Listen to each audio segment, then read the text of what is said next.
మీరిద్దరు మీరిద్దరు మీరిద్దరు వేదిక దిగిపోతే నేను వాళ్ళతో పర్సనల్గా మాట్లాడాల్సింది ఏదో ఉంది,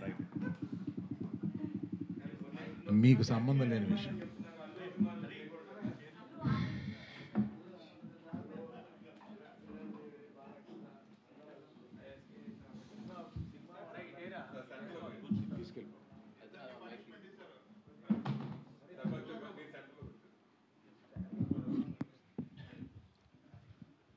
ఇది కొంచెం ఒక రకమైన ఎమోషనల్ ఇష్యూ, అందువల్ల మిగతా వాళ్ళకి సంబంధం లేదని చెప్పాను. ఈ మధ్యకాలంలో నన్ను ఒక సీనియర్ జర్నలిస్టు ఒక క్వశ్చన్ వేశారు. ఈ మధ్య రామ్ చరణ్ గురించి నేను హలో హలో ఆ మైక్ ఇవ్వరా, అక్కడే ఏదో చేసావా, హలో. ఈ మధ్య దిల్ రాజు గారిని నేను నా స్టేజ్ మీద ఆహ్వానించి చెప్పేటప్పుడు నేను రామ్ చరణ్ని తగ్గించాను అన్న ఒక అభియోగంతో నన్ను చాలా ట్రోల్ చేశారు, మీ అందరికీ తెలుసు. దాని మీద సీనియర్ విలేకరి గారు నన్ను ప్రశ్నిస్తే మిగతా అందరూ ఆ సందర్భం కరెక్ట్ కాదని నేను మళ్ళీ చెప్తానండి, ఇప్పుడు వద్దు, ఇప్పుడు నేను కామెంట్ చేయలేను అన్నాను.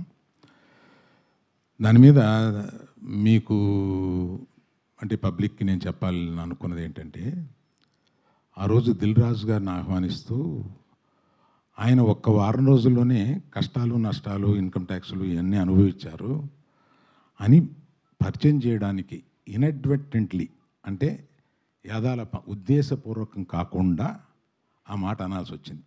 దానికి మెగా అభిమానులు చాలా ఫీల్ అయ్యి దాన్ని ట్రోల్ చేసి నన్ను ట్రోల్ చేశారు. ఫీల్ అయిన అభిమానులకి నేను చెప్తున్నాను, ఉద్దేశపూర్వకంగా చేసింది కాదు. నేను చరణ్ నా కొడుకు లాంటాడు, అంటే నాకున్న ఏకైక మేనలుడు, అతనికి ఉన్న ఏకైక మేనమావని. అందుకని ఎమోషనల్గా చెప్తున్నాను, ప్లీజ్ లీవ్ అస్ బిహైండ్.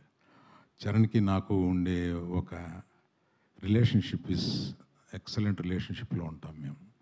అందుకని please let us leave it alone. అది కేవలం పొరపాటున నేను దిల్ రాజు లైఫ్ చెప్పడానికి అది వాడి ఉండకూడదని అనిపించిన తర్వాత నాకు. Thank you for your understanding అండి.